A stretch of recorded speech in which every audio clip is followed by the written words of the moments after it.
Hi കൂട്ടുകാരെ, പുതിയൊരു വീഡിയോയിലേക്ക് എല്ലാവർക്കും സ്വാഗതം. അങ്ങനെ ശ്രേയ വന്നിറങ്ങിയിരിക്കുകയാണ് കേട്ടോ. ശ്രേയയെ കണ്ടവിടെ തന്നെ മാഷ് പറയുന്നുണ്ട്, ബാലമാമ പറയാണ് ഇനിയിപ്പോൾ എന്താ നടക്കുന്നത് എന്നുള്ള ആ പറച്ചിൽ പറഞ്ഞിട്ടേ ഉള്ളൂ കേട്ടോ. അതുപോലെ തന്നെ നടക്കുന്നത്. ശ്രേയ അങ്ങ് വന്നിറങ്ങുമ്പോൾ ബാലമാമ മുഖം തിരിക്കുകയാണ് കേട്ടോ. ഇത് കാണുന്ന ശ്രേയക്ക് അങ്ങ് ദേഷ്യം പിടിക്കുകയാണ്. അങ്ങനെ ദേഷ്യത്തോടു കൂടി ശ്രേയ അകത്തോട്ട് ഇങ്ങ് കയറി വന്നിട്ട് ആ ചെരുപ്പ് ബാലമാമയുടെ കാലിലോട്ട് എത്തുന്ന വിധത്തിൽ, കാലിൽ തട്ടില്ല, അങ്ങനെ അങ്ങ് ഒരൊറ്റ തൻ്റെ കാലുകൊണ്ട് എൻ്റെ എറിയാണ് കേട്ടോ. ഇത് കാണുന്ന ബാലമാമ ശ്രേയ അങ്ങ് നോക്കുകയാണ് ദേഷ്യത്തോടു കൂടി.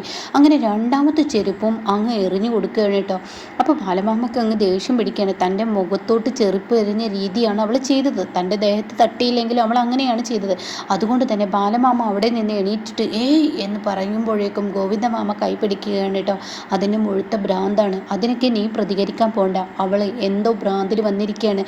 അത് ശരിക്കും എന്തെന്ന് പറയുക, ഭ്രാന്തിയായൊരു പെണ്ണാണ്. അതുകൊണ്ട് നീ വിട്ടേക്ക് എന്ന് ബാലമാമ പറയുകയാണ് കേട്ടോ. അപ്പോൾ ഗോവിന്ദമാമ ബാലമാമയോട് പറയാണ്. അപ്പോൾ ആ സമയം അത് കേട്ടോടെ തന്നെ ബാലമാമ അവിടെ അടങ്ങുകയാണ്. പിന്നീടാണെങ്കിലും ഇപ്പുറത്ത് ഹേമയുടെ മകളും കൂടിയിട്ട് നല്ല ബദാം ഇട്ട പാലൊക്കെ പിടിച്ച് ഇങ്ങനെ ഹോളിലോട്ട് വരികയാണ്. അപ്പുറത്താണെങ്കിൽ ചാരുവും ആകാശം ഇരിക്കുന്നുണ്ട്. അപ്പോൾ ചാരു ഇങ്ങനെ പറയുന്നുണ്ട്, ഇന്നത്തോടു കൂടി അവളുടെ മുഖം കൂടി എല്ലാവർക്കും മുന്നിൽ അഴിഞ്ഞു വീഴുന്ന ആ ഒരു രംഗമാണ് നമ്മൾ കാണാൻ പോകുന്നതെന്ന് പറയുന്നുണ്ടല്ലോ. അപ്പോൾ അത് കണ്ടിട്ടാണ് എല്ലാവരും നിൽക്കുന്നത് കേട്ടോ. അങ്ങനെ ഈ സമയം പിന്നെ ഇവള് വരുന്നത് തന്നെ, ശ്രേയ വരുന്നത് തന്നെ ദേഷ്യത്തോട് കൂടിയിട്ടാണ്. ഹേമയെയും അതുപോലെ തന്നെ മകളെയും നോക്കാതെ ദേഷ്യത്തോടു കൂടി റൂമിലോട്ട് അങ്ങ് കയറി പോവാണ് കേട്ടോ. ഇത് കാണുന്ന ഹേമ, ഇന്നെന്താ തങ്കം എന്നോട് മിണ്ടാൻ നിന്നത്? എൻ്റെ പൊന്നൊന്നും മിണ്ടുന്നില്ലല്ലോ, എൻ്റെ പൊന്നൊന്നും മിണ്ടാതെ പോയത്? അപ്പോൾ അത് കേട്ടോടെ തന്നെ മകൾ പറയാണ്, അത് മിണ്ടാതിരുന്ന ഒന്നുമല്ല, അവൾക്ക് ജോലിയുടെ തിരക്കുണ്ടാവും, ജോലിയിൽ എന്തെങ്കിലും പ്രഷറോ കാര്യങ്ങളോ ഉണ്ടായിട്ടുണ്ടാവും, അതുകൊണ്ട് അവൾ മിണ്ടാതെ പോയത്. എന്തായാലും നമുക്ക് ഈ പാലങ്ങ് കൊണ്ടു കൊടുക്കാമെന്ന് പറയാം കേട്ടോ. അത് ശരിയാണ്, നമുക്ക് മുകളിലോട്ട് പോവാമെന്ന് പറയാണ്. ഇതേ സമയം രമേശനും അരവിന്ദനും കൂടി റൂം ഇങ്ങനെ അലങ്കരിക്കുകയാണ്. അപ്പോൾ രമേശൻ പറയണം, എന്തായാലും ഭാവിയിലെ മന്ത്രിയാവാൻ പോകുന്ന ആളല്ലേ ഞാൻ, എങ്ങനെ ഒരു റൂം അരവിന്ദിന് വേണ്ടി ഒരുക്കാൻ എനിക്ക് കഴിഞ്ഞില്ല, എനിക്ക് വലിയ സന്തോഷമുണ്ട് എന്ന് പറയുമ്പോഴാണ് ശ്രേയ കയറി വന്നിരിക്കുന്നത് കേട്ടോ. അപ്പോൾ ശ്രേയ ആണെങ്കിലോ ദേഷ്യത്തോടു കൂടി റൂമിൻ്റെ 4 പുറവും നോക്കുകയാണ്. ഇതൊരു ഫസ്റ്റ് നൈറ്റിനുള്ള ഒരു ഒരുക്കമാണ്. ഇവൻ്റെ ഈ ആർത്തി പിടിച്ചതിന് ഇന്നൊരു അടിവര ഇടണമല്ലോ, ഇവൻ്റെ ഭാര്യയായി ഇവനക്ക് കീഴ്പ്പെട്ട് ജീവിക്കണം എന്നുള്ളത്, അതിന് ഞാനിന്ന് കാണിച്ചു തരാമെന്ന് ശ്രേയ മനസ്സുകൊണ്ട് ചിന്തിക്കുകയാണ്. അപ്പോൾ ഉടൻ തന്നെ ശ്രേയ അവിടെ ഇരിക്കുന്ന പൂവിൻ്റെ ആ ഒരു തട്ടുണ്ടല്ലോ, റോസാപ്പൂവിൻ്റെ ഇതളുകളാക്കി വെച്ചിരിക്കുകയാണ്. അരവിന്ദൻ കട്ടിലിങ്ങനെ വെച്ചിട്ടുണ്ടാവും. അപ്പോൾ അതിങ്ങനെ അവിടെ ഇങ്ങനെ ഒരുക്കിക്കൊണ്ടിരിക്കുന്ന സമയത്ത് അതുകൊണ്ട് എടുത്തിട്ട് അരവിന്ദൻ്റെ മുഖത്തോട്ട് ഒരു എറ്റേറ്. ഇത് ഹേമയും മകളും കാണണം കേട്ടോ. അമ്മ എന്താണ് ഇപ്പോൾ അവൾ ചെയ്തത്? അങ്ങനെ വിട്ടാൽ പറ്റില്ല. എന്താ അരവിന്ദൻ്റെ മുഖത്തോട്ടല്ല തട്ടെറിഞ്ഞത്? അപ്പോൾ അരവിന്ദനെ ആകെ ഷോക്ക് അടിച്ച് നിൽക്കുകയാണ് കേട്ടോ. ഇതേ സമയം രമേശൻ പറയണേ, മേഡം എങ്ങനെയുണ്ട്? ഭാവിയിലെ മന്ത്രിയാവാൻ പോകുന്ന ഞാനല്ലേ ഇപ്പോൾ ഈ ഒരു റൂം അലങ്കരിച്ചിരിക്കുന്നതെന്ന് പറയുമ്പോഴാണ് ഈ തട്ടെറിഞ്ഞിരിക്കുന്നത്. ഇത് കാണുന്ന രമേശൻ ആകെ പേടിയാണ്. ഈശ്വരോ, ഇന്ന് ഭ്രാന്തിയായിട്ടാണല്ലോ ഇവിടെ വന്നിരിക്കുന്നത്, എന്നെ എന്തെങ്കിലും ചെയ്തു കൂട്ടും, ഞാൻ പോകുന്നതെന്ന് പറഞ്ഞിട്ട് രമേശ് ഓട്ടോ ഓടിയിട്ട് തൻ്റെ ഭാര്യയുടെ പിറകിൽ നിന്ന് നിൽക്കുകയാണ്. അപ്പോൾ ഹേമ ഇത് കണ്ടിട്ട് കണ്ണും തുറിച്ച് നിൽക്കുകയാണ്. ഇതേ സമയം അരവിന്ദനാണെങ്കിലോ ചോദിക്കുകയാണ്, എന്താ മേഡം, മേഡത്തിന് എന്താ പറ്റിയത്? മേഡമെന്നോ? താൻ എന്താണോ വിചാരിച്ചിരിക്കുന്നത് എന്നെക്കുറിച്ചിട്ട്? താൻ ചിന്തിക്കുന്ന സമയത്തൊക്കെ ഇങ്ങനെ എന്തൊക്കെയാണോ താനീ കാട്ടി വെച്ചിരിക്കുന്നത്? അത് കേട്ടോടെ തന്നെ അരവിന്ദൻ പറയാണ്, എന്തിനാ ഇങ്ങനെ മേഡം ദേഷ്യപ്പെടുന്നത്? ഇന്ന് നമ്മുടെ ഫസ്റ്റ് നൈറ്റ് നടത്താൻ വേണ്ടിയാണ് ഞാൻ റൂമെല്ലാം അലങ്കരിച്ചിരിക്കുന്നത്. കാരണം ഇന്നത്തെ ദിവസം നല്ല ദിവസമാണെന്ന് അമ്മ പറഞ്ഞു. അപ്പോൾ ശാന്തി മുഹൂർത്തത്തിന് പറ്റിയൊരു ദിവസമാണെന്ന് പറഞ്ഞപ്പോൾ ഞാൻ റൂം അലങ്കരിച്ചതാണ്. അത് കേട്ട ശ്രേയ ഇവിടെ ഇരിക്കുന്ന പൂക്കളും അലങ്കരിച്ച് ആ റൂമൊക്കെ അലങ്കോലമാക്കുകയാണ്. ഭ്രാന്തിയെ പോലെ അതൊക്കെ വലിച്ചിടുമ്പോൾ ഇവരിത് പുറത്ത് നിന്ന് കാണുന്നുണ്ട് കേട്ടോ. ഹേമയുടെ മകളും രമേശനും കേട്ടോ. അപ്പോൾ ഇവർക്കൊക്കെ പേടി വരികയാണ്. ശ്രേയയുടെ ആ രൂപം ആർക്കും പേടിപ്പെടുത്തുന്ന ആ രൂപമായിരിക്കും കേട്ടോ. അങ്ങനെ ശ്രേയ അരവിന്ദനോട് പറയാണ്, എടോ താൻ എന്താടോ സ്വന്തമായി ഒന്നും ചിന്തിക്കാൻ കഴിവില്ലാതായി പോയത്? എടോ താൻ എന്താടോ ഇങ്ങനെ? അമ്മ പറഞ്ഞിരിക്കുന്നു, അമ്മ ആട്ടുംകുട്ടി അത് ഇത് എന്ന് പറഞ്ഞിട്ട് ഓരോന്നിനും അങ്ങ് വന്നോളൂ. സ്വന്തമായി ഒരു നിലപാടെടുക്കാൻ തനിക്ക് കഴിയില്ല. അത് ഇന്നത്തെ ദിവസം നല്ലൊരു ദിവസമാണ്, നമുക്ക് ജീവിതം സ്റ്റാർട്ട് ചെയ്യാൻ. അവിടെ താൻ എന്താണ് എന്നെക്കുറിച്ച് കരുതിയിരിക്കുന്നത്? തന്നെ ഞാൻ കെട്ടിയെന്ന് കരുതി തനിക്ക് കീഴ്പ്പെട്ട് ജീവിക്കണമെന്ന് താൻ കരുതിയോ? എന്നാൽ എന്നെ അതിന് കിട്ടില്ല. മേഡം എന്താ എന്നെ ഇങ്ങനെയൊക്കെ സംസാരിക്കുന്നത്? ഇന്ന് മേഡം എൻ്റെ മനസ്സിന് കുളിരേകുന്ന വാക്കുകളല്ലേ ആ ഒരു ഓഫീസിൽ വെച്ച് പറഞ്ഞത്? മേഡം എന്തെല്ലാം വാക്കുകൾ പറഞ്ഞു എന്ന് വെച്ച് തനിക്ക് ഞാൻ കീഴ്പ്പെട്ട് തരണമെന്നോ? തനിക്ക് എന്ത് അഡ്രസ്സാണ് ഉള്ളത്? താൻ ഇത്രയും നാൾ നടന്നിരുന്നത് ആ ബാലൻ മാഷ് എന്ന പേരിലെ അയാളുടെ മാഷിയുടെ മകൻ എന്ന പേരിലല്ലേ, 1000 പറയില്ലേ, ബാലമാഷിൻ്റെ മകനാണെന്നുള്ള പേരിലല്ലേ താൻ ഇത്രയും നാൾ നടന്നിരുന്നത്. ഇപ്പോൾ താൻ നടക്കുന്നത് ഒരു ചീഫ് എഞ്ചിനീയറാണ്, എൻ്റെ പേരിലുമല്ലേ താൻ നടക്കുന്നത്. എന്നും തനിക്ക് അഡ്രസ്സ് ഇല്ലാതെ, തനിക്കൊരു വിലയും നിലയും ഇല്ലാതെ ഇങ്ങനെ നടന്നാൽ മതിയോടോ എന്ന് ചോദിക്കാൻ കേട്ടോ. അത് കേൾക്കുന്നതിനോട് കൂടി മേഡം എന്താ ഇങ്ങനെയൊക്കെ പറയുന്നത്, മേഡം എന്താ ഇത്രയും ചീപ്പായി എന്നോട് സംസാരിക്കുന്നത്, താൻ എന്നെക്കുറിച്ച് എന്താടാ കരുതിയിരിക്കുന്നത്, തന്നെ ഞാൻ കല്യാണം കഴിച്ചത് ഇത്രയും നാളും ബാലൻ മാഷ് എന്ന പേരുള്ള ആ ഒരു മകനെ എന്ന ആ ഒരു ഇതിലാണ് തന്നെ ഞാൻ കല്യാണം കഴിച്ചത്. പക്ഷേ ഇപ്പോൾ താൻ ഒരു ജീവിതം എന്നെ മൊത്തം ആഗ്രഹിക്കുന്നുണ്ടെങ്കിൽ അതിന് തനിക്കൊരു അഡ്രസ്സ് വേണടോ, തനിക്കൊരു വിലാസം വേണടോ, അതുണ്ടോ. ഇപ്പോൾ തനിക്ക് എന്താ ഉള്ളത്, എൻ്റെ ഭർത്താവ് എന്ന ഒരു അഡ്രസ്സിൽ താൻ നടന്നാൽ മതിയോ? ജോലിയും കൂലിയും ഇല്ലാത്ത തന്നെ പോലെ ഒരുത്തന് ഞാൻ കീഴ്പ്പെട്ട് തരണമെന്നോ? താൻ എന്താ എന്നെക്കുറിച്ച് കരുതിയിരിക്കുന്നത്? ഞാനൊരു ചീഫ് എഞ്ചിനീയറാണ്. ഈ എഞ്ചിനീയറെ കുറിച്ച് നീ എന്താ കരുതിയിരിക്കുന്നത്? ഇങ്ങനെ ആ ഒരു ജോലിയുടെ ആ ഒരു ഇതിങ്ങനെ പറഞ്ഞുകൊണ്ടിരിക്കുകയാണ് കേട്ടോ. ഇത് കാണുന്ന ഹേമയുടെ പല്ല് ഇറുക്കി കടിക്കുകയാണ്. അമ്മേ ഇതങ്ങനെ വിട്ടാൽ ശരിയാവില്ല, അവളെ ഇട്ട് 2 പൊട്ടിക്കട്ടെ ഞാനെന്ന്.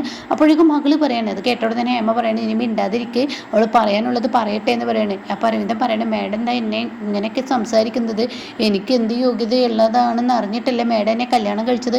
ആണിടോ, എന്നാൽ താൻ നന്നാവുന്നില്ല. താൻ മറ്റുള്ളവരുടെ വാക്കുകൾ കേട്ട് മാത്രമാണ് താൻ നടക്കുന്നത്. തനിക്ക് സ്വന്തമായ ഒരു നിലപാട്, സ്വന്തമായ ഒരു കാര്യവുമില്ല. താൻ എന്നും എങ്ങനെ ജീവിച്ചാൽ മതിയോ, തനിക്കൊരു ജോലിയും കൂലിയും ഇല്ലാതെ ജീവിച്ചാൽ മതിയോ എന്നൊക്കെ പറഞ്ഞ് ദേഷ്യത്തോടു കൂടി ഒച്ചയെടുക്കുന്നത് കാണുമ്പോൾ അരവിന്ദന് കണ്ണ് നിറഞ്ഞു പോവാണ് കേട്ടോ. തന്നെ പറയാൻ പാടില്ലാത്ത വാക്കുകളൊക്കെ ശ്രേയ പറയുകയാണ്. തൻ്റെ മകനെ പറയാൻ പാടില്ലാത്തതൊക്കെ പറയാണ്. താൻ എന്ന് ജോലി ഉണ്ടാവുന്നോ, തനിക്ക് എന്നൊരു മേൽവിലാസം ഉണ്ടാവുന്നോ അന്നേടോ താനും ഒത്തുള്ള ഒരു ജീവിതം ഞാൻ ഉണ്ടാവുള്ളൂ.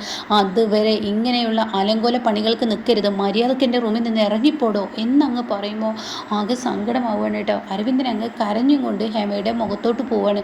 ഹേമയാണെങ്കിലോ ദേഷ്യത്തോടു കൂടി ഇങ്ങനെ ശ്രേയ നോക്കുകയാണ്. ഇതേ സമയം അരവിന്ദൻ കരഞ്ഞു പോകുമ്പോൾ രമേശ് അവിടുന്ന് ഓടുകയാണ്. ഈശ്വര, അരവിന്ദൻ്റെ കയ്യിൽ എന്നെ കിട്ടിക്കഴിഞ്ഞാൽ ഇപ്പം എന്നെ പിടിച്ച് പോക്കും, ഞാനും കൂടി ആണല്ലോ ഇപ്പം അവന് റൂം ഒരുക്കാൻ ഒരുങ്ങിയത്, അതുകൊണ്ട് മാറി നിൽക്കാമെന്ന് പറഞ്ഞിട്ട് രമേശ് ഒരു ഡോറിന് ബാക്കിൽ നിൽക്കുകയാണ് കേട്ടോ.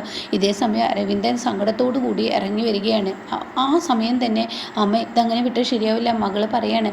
ഉടൻ തന്നെ നീ വാ, നമ്മുടെ മോൻ്റെ അടുത്ത് പോവാ എന്ന് പറഞ്ഞിട്ട് അരവിന്ദൻ്റെ അടുത്തോട്ട് പോവാണ്. അരവിന്ദൻ്റെ അടുത്ത് ചെന്നിട്ട് മോനെ നീ എന്ന് പറയുമ്പോഴേക്കും മിണ്ടരുത്, ഇപ്പം മതിയായില്ലേ, ഞാൻ പറഞ്ഞതല്ലേ, ജോലിയും കൂലിയും ഇല്ലാത്ത ഞാൻ ഒരു കമ്മീഷണർ അസിസ്റ്റൻ്റ് എന്നൊക്കെ പറഞ്ഞിട്ട് അവരെ പോലെയുള്ള ഒരു ആളുകളെ കല്യാണം കഴിച്ച് എങ്ങനെയൊക്കെ തന്നെ ഇരിക്കുന്ന അമ്മക്കറിയില്ലേ, എന്തിനാണ് എന്നെപ്പോലെ ഇങ്ങനെ ആളുകളുടെ മുന്നിൽ ഒരു ചോദ്യചിഹ്നമാക്കി ഇത്രയും നാൾ ഒരു പൊട്ടനെ പോലെ നായ നക്കിയ ജീവിതം എൻ്റെ ആക്കി തീർത്തത്. അത് കേട്ടോടെ തന്നെ എടാ നീ ഇങ്ങനെയൊന്നും പറയില്ലടാ, നമ്മുടെ പൊന്നെ അങ്ങനെ സംസാരിച്ചത്, ഇന്ന് ജോലിയിൽ അവൾക്ക് എന്തോ പ്രശ്നം ഉണ്ടായിട്ടുണ്ട്, മതി അമ്മേ മതി, എൻ്റെ വായിൽ തോന്നിയതൊക്കെ ഞാൻ ഇനിയിപ്പോൾ വിളിച്ചു പറയണ്ട, എൻ്റെ അമ്മയെ വിഷമിപ്പിക്കാൻ കഴിയാത്തത് കൊണ്ടാണ്, ഇനി നിർത്ത്, അവൾ പറയുന്നതിലും കാര്യമുണ്ടല്ലോ, ഞാൻ ജോലിയില്ലാത്തവന്, ഞാൻ കൂലിയില്ലാത്തവന്, അത് അവളുടെ വായ കൊണ്ട് തന്നെ പറഞ്ഞു കേട്ടില്ലേ, അത് ഞാൻ ആദ്യമേ പറഞ്ഞതാണ്, ഇങ്ങനെയുള്ളവരൊന്നും എനിക്ക് ചേർന്നതല്ലെന്ന്, ഇപ്പം എന്താ ഉണ്ടായത് എടാ, അങ്ങനെയല്ലടാ. അപ്പോൾ ഉടൻ തന്നെ രമേശും സൈഡിൽ നിൽക്കണം. ഈശ്വര, അവൻ ഇങ്ങോട്ടേക്ക് വരാതിരുന്നാൽ മതി, അരവിന്ദൻ എന്നെ കണ്ടു കഴിഞ്ഞാൽ അടിക്കും എന്നുള്ള പേടിയുണ്ട് കേട്ടോ. എന്നിട്ട് പറയാണ് അരവിന്ദൻ ഹേമയോട് പറയാണ്, അതെ അമ്മ ഇനി കൂടുതലായിട്ട് അവളെക്കുറിച്ച് സംസാരിക്കേണ്ട, എന്നെ ഉപദേശിക്കുന്നതിനേക്കാൾ അവളോട് ചെന്ന് പറഞ്ഞേക്ക്, നീ ഇതെല്ലാം കണ്ടിട്ടല്ലേ എന്നെ കല്യാണം കഴിച്ചത്, അതായത് അരവിന്ദനെ കല്യാണം കഴിച്ചത്, എൻ്റെ മോനെ കല്യാണം കഴിച്ചത്, അവന് ജോലിയില്ല കൂലിയില്ല എന്നൊക്കെ കണ്ടിട്ടല്ലേ, പിന്നെ നീ എന്തിനു വേണ്ടിയാണ് നിങ്ങൾക്കിടയിൽ ഒരു ദാമ്പത്യ ജീവിതം അത് വേണമെന്നുള്ളത് ശരി തന്നെയല്ലേ, അപ്പോൾ അങ്ങനെ അവളെ ഉപദേശിക്കുക, എന്നെ ഉപദേശിക്കുക, അമ്മ വരണ്ടട്ടോ എന്ന് പറഞ്ഞിട്ട് അവിടെ നിന്ന് പോവുകയാണ് കേട്ടോ.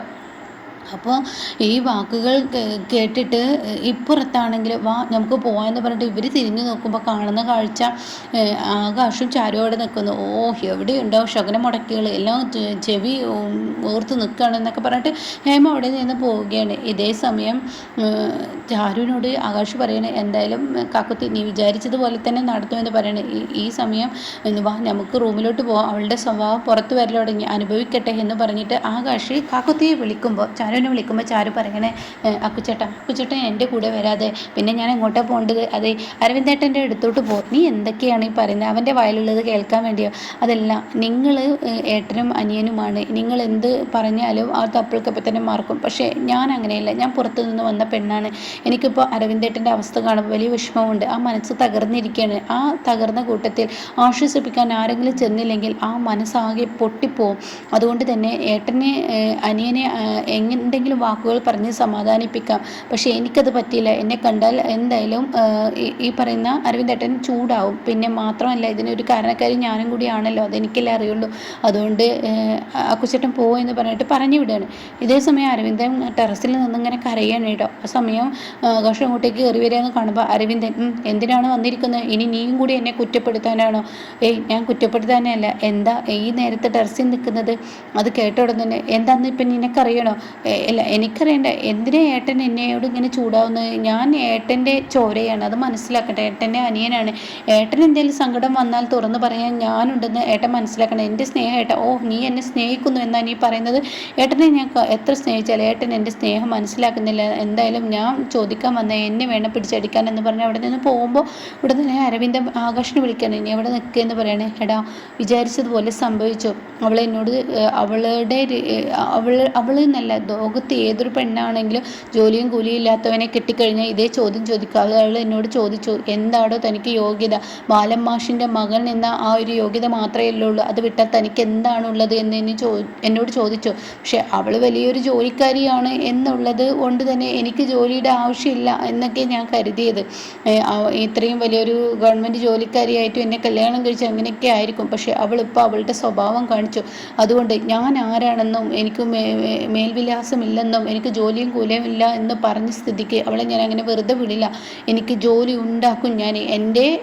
എൻ്റെ അച്ഛൻ എന്നോട് പലതവണ പറഞ്ഞിട്ടുണ്ട്, പഠിക്കേണ്ട സമയത്ത് പഠിക്കുക, അങ്ങോട്ടും ഇങ്ങോട്ടും നടക്കാതെ എന്നോട് പറയുമ്പോൾ ഞാൻ അതിന് വില കൊടുത്തിരുന്നില്ല. അത്യാവശ്യം പഠിച്ചവനാണ് ഞാൻ, എന്നിട്ട് ജോലിക്ക് ഞാൻ പോയിരുന്നില്ല. പക്ഷേ ഇനി അങ്ങനെയല്ല. എൻ്റെ സർട്ടിഫിക്കറ്റുകൾ തട്ടിക്കൂട്ടിയെടുത്ത് ഞാൻ ജോലി